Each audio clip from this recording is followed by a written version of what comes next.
Punta na ako sa bahay niyo. Nakuha niyo yung kailangan para sa fruit serum. Hindi pa nga eh. A change of plans. We have to do it tonight. Now is the perfect time kasi naglayas siya. The alien. Dok, mag-isa lang ako. Wala akong kasamang tao. Wala tayong choice. Kaya mo na yan. Dok, hindi mo pa nga pinapakita sa akin kung anong itsura ng alien na to eh. Sandali. Sisend ko sa'yo yung pic. Wait lang. Basta babae siya, kamukha siya ng asawa ng kaibigan ko. Did you get it? Her name is Grace.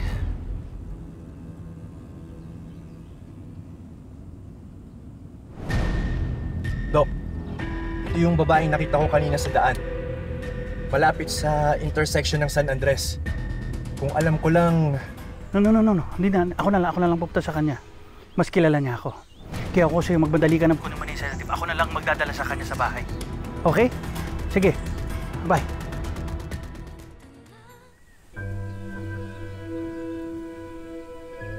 Grace! Tita Grace! Tita Grace! Grace! Nasaan po kayo? Tita Grace!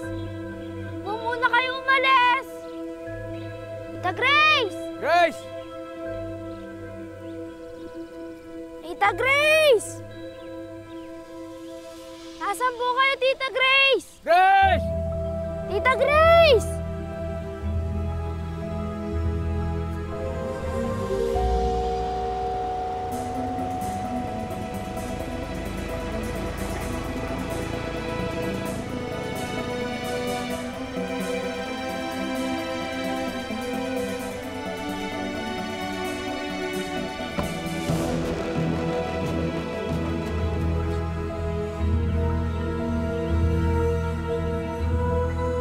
Grace! Tita Grace!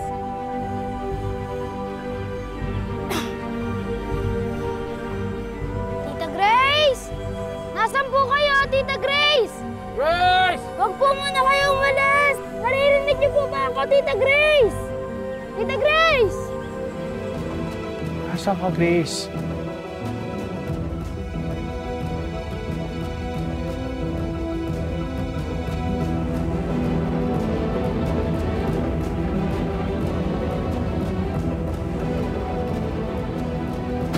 Tita Grace! Doy, baka meron kang natatandaang lugar na kung saan nagpupunta si Grace. Wala ba siyang nabanggit sa'yo? Wala po ako maalala, Daddy eh. Pero kung gagamitin niya po yung device, siguro po pupunta po siya sa isang lugar na walang tao, tas malakas yung network signal para gumana yung device niya. It can be anywhere.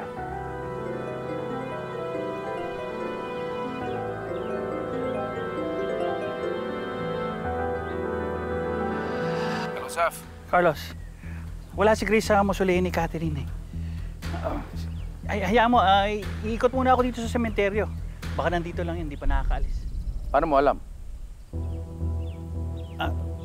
Based sa kwento mo, baka naman nagtampo lang si Grace. Baka nagpapalamig lang o collecting her thoughts. Tsaka hindi naman pwedeng umalis lang yun ng ganun-ganun na lang. Eh di ba attached na siya kay Dwayne? Hindi siya nakapagpaalam ng personally sa kanya. O sige, magkita na lang tayo. Text-text na lang tayo. Sige. Doy, wala sa musileo si Tita Grace. Pero naghahanap pa rin sa buong sementeryo si tito mo.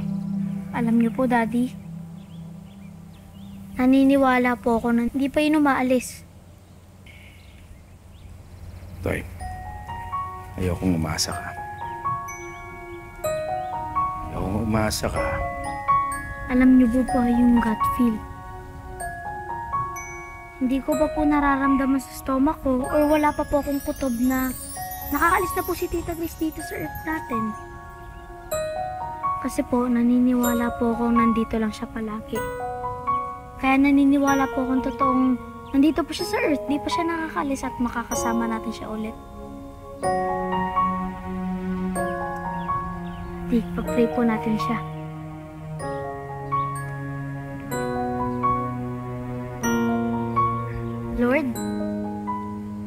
sana po bumalik si Tita Grace. Protektahan niyo po siya, ha?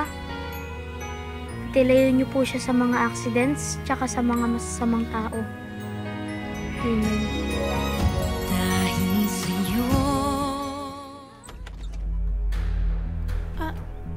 Sir, pasok po. Ako nga pala si Doc Santillan. Kaibigan ako ni Doc Seth. Gusto niyo po ba ng drink? Hindi na. Kailangan ko lang makuha yung binili ni Doc Seth. Nasaan ba? Sandali lang po. Meron ba kayo ditong spare na kwarto o basement? Bakit po? Kung meron, i-ready mo na. Dahil baka dalhin na dito ni Doc Seth yung babae alien. Si Tita Grace, dito na po siya titira? Hindi. Dito siya itatago ni Doc Seth. Hindi ko po magets. Bakit niya itatago? Kikidnapin po ni Ninong si Tita Grace? Ngayong alam mo na, isa ka na ring accomplice. Kaya huwag kang gagawa ng anumang bagay ay kasisira ng ninong mo. Pero masama po yun kasi bak... Just be quiet.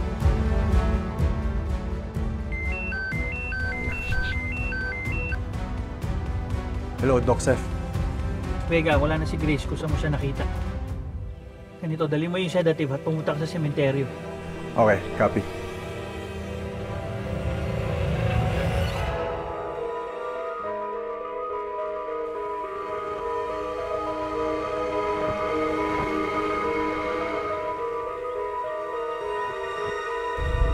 Masaya na.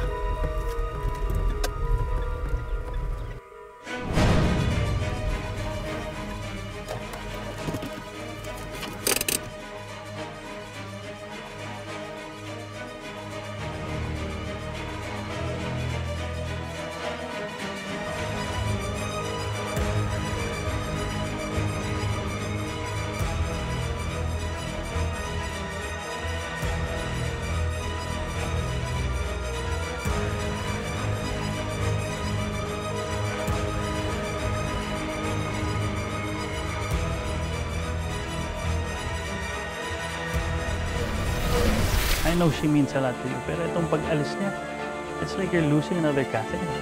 Hindi sila interchangeable. Siyempre, iba yung dalawa. Hailey, tingnan mo. Bakit kaya siya umilaw ulit? Ano nangyayari dyan? Kamusta ang fragment? May movement? Signal na.